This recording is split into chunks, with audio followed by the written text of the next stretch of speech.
लेकिन हमारे पाठ्य पुस्तक में ये जो किताब है हिंदी अंतरा भाग 2, इसमें 3 कहानियाँ हैं इनकी, और एक तरह का कटाक्ष है तीनों कहानी। क्या है ये तीनों समझिए पहले, बीच में बात करते रहेंगे। सुमरिणी के मन के ये कहानी क्या कहता है? ये कहानी है एक छोटा बच्चा के बारे में। होता क्या है कि एक स्कूल है, उसमें एक छोटे बच्चा को जो है बुलाया जाता है। लिखा है कि पाठशाला का वार्षिक महोत्सव था, मैं भी वहाँ बुलाया गया था। वहाँ के प्रधानाध्यापक का एक माह में बुलाया गया था। किनको? लेखक को। लेखक का नाम क्या है? पंडित चंद्रधर शर्मा गुलेरी। लेखक को बुलाया गया था, और जब बुलाया जाता है तो क्या देखा जाता है कि एक हेडमास्टर है, हेडमास्टर का एक बेटा है, और हेडमास्टर का एक बेटा है। उस हेडमास्टर के बेटा को सारे लोग घेर करके उससे सवाल पूछ रहे हैं। इन्होंने एक उपमा दिया है कि ऐसा लग रहा है जैसे कि कोल्हू का बैल है। कोल्हू मतलब समझते हैं, पहले ज़माने में तेल निकालने के लिए बैल को चारों तरफ घुमाया जाता था, तो लगता है कोल्हू का बैल है। सब मिलकर उससे सवाल कर रहा है, कोल्हू की तरफ टेढ़ा जा रहा है। उसका मुंह पीला था, आँख सफ़ेद थी, दृष्टि भूमि से उठती नहीं थी। प्रश्न पूछे जा रहे थे, उनका यह उत्तर दे रहा था। धर्म के 10 लक्षण बताया गया, 9 रसों का उदाहरण दे गया। पानी के 4 डिग्री के नीचे शीतलता में फैल जाने के कारण उससे मछलियों का प्राण रक्षा कैसे होता है उसके बारे में बताया। चंद्र ग्रहण का वैज्ञानिक समाधान बताया। अभाव को पदार्थ मानने न मानने का शस्त्र बताया। इंग्लैंड के राजा 8वें हेनरी की पत्नियों का नाम बताया।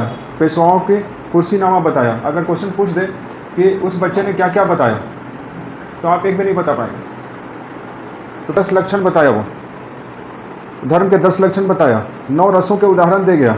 9 रस क्या मतलब होता है ना, जैसे हिंदी में कविता होता है तो श्रृंगार रस होता है, या फिर वीर रस होता है, ऐसे करके अलग अलग कविता जो है। तो 9 रसों का उदाहरण दे गया। इतना पढ़ा लिखा मैंने बच्चा तेज़ था, प्रश्न पूछे जा रहे थे, उनका उत्तर देता जा रहा था। और क्या कहता है, पानी के 4 डिग्री के नीचे पानी के 4 डिग्री के नीचे मछली कैसे जिंदा रहती है उसके बारे में बता दिया। और चंद्र ग्रहण कैसे होता है उसका वैज्ञानिक कारण बता दिया। और बताया कि इंग्लैंड के राजा हेनरी की पत्नियों का नाम क्या है वो बताया। पेशवाओं का कुर्सीनामा बताया। पेशवा राजा है मराठा के पेशवा राजा हुआ करते थे, उनका पूरा कुर्सीनामा बता दिया। जब यह पूछा गया कि तू क्या करेगा, तो जैसे सबको पूछा जाता है, आपको भी पूछा जाएगा कि बड़े होकर क्या करेंगे, तो अक्सर जवाब यह आता है कि हम समाज की सेवा करेंगे।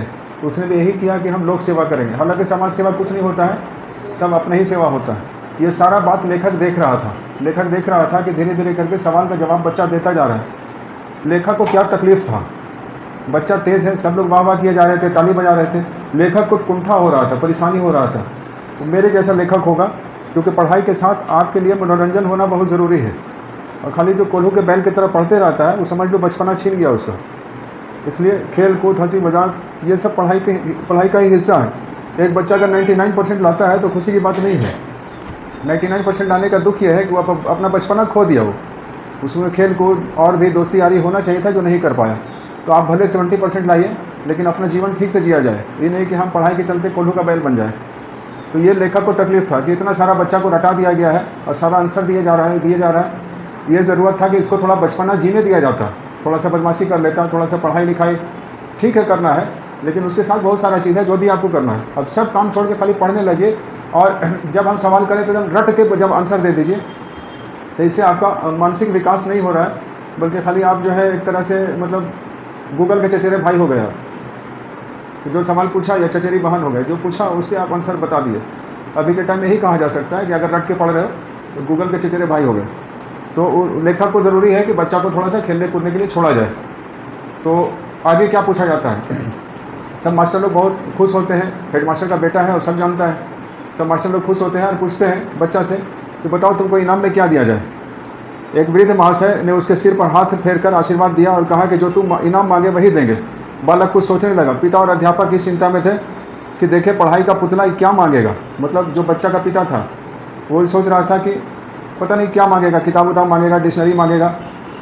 अध्यापक चिंता में थे कि देखें पढ़ाई का पुतला क्या मांगता है। बालक के मुख पर विलक्षण रंगों का परिवर्तन हो रहा था। हृदय में कृत्रिम और स्वाभाविक भावों की लड़ाई झलक रही थी। कुछ खास कर गला साफ करके, नकली पर्दे के पीछे से हट करके बालक ने धीरे से कहा, मुझे इनाम में लड्डू चाहिए। लेखक को अब खुशी होता है और कहता है कम से कम इतना बात तो उसमें बचपना बचा है। अगर यहाँ पर भी वो कहता है कि हमको डिक्शनरी चाहिए, किताब चाहिए, पोथी चाहिए, तो समझ लो कि बचपना ख़त्म हो गया उसका। और फिर ऐसी आदमी जब बड़ा हो जाता है तब एड़ी उचका उचका के चलेगा, कहे उसको बचपना जिया नहीं है। अब बुढ़ापा में उसको जो है ना, बहुत सा जेंट्स लेडीज सबका ही आदत होता है कि बुढ़ापा में जाकर के झलकी मारेगा। तो तुम जीना था उस समय जी लेते, उस समय पढ़ने में बिजी थे।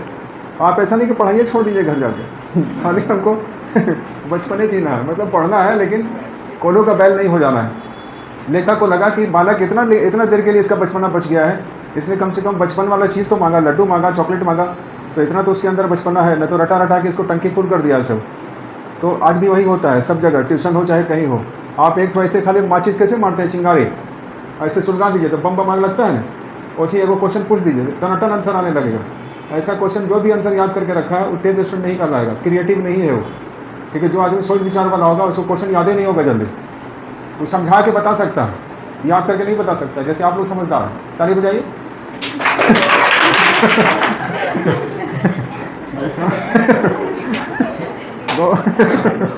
बहुत समझदार है ना।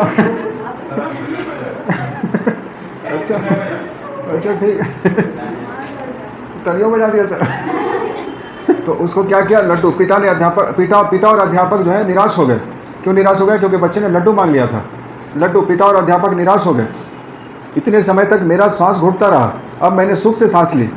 इन सब बालक की प्रवृत्तियों का गला घोटने में कुछ उठा नहीं रखा था, पर बालक बच गया। उसके बचने की आशा है, क्योंकि वह लड्डू के पुकार जीवित वृक्ष के हरे पत्तों की तरह है। मतलब जैसे जिंदा पेड़ होता है, उसमें हरा पत्ता मुरझा जाता है, उस तरह से बच्चा में कम से कम इतना बचपना बचा है। और नहीं तो अगर इतना रटा दिया जाता कि इसमें आगे लिखता है कि मरे काट की अलमारी की सिर दुखलाने वाली खड़खड़ाहट की तरह, उतना बचपन नहीं उसका मरा है, थोड़ा सा जिंदा है।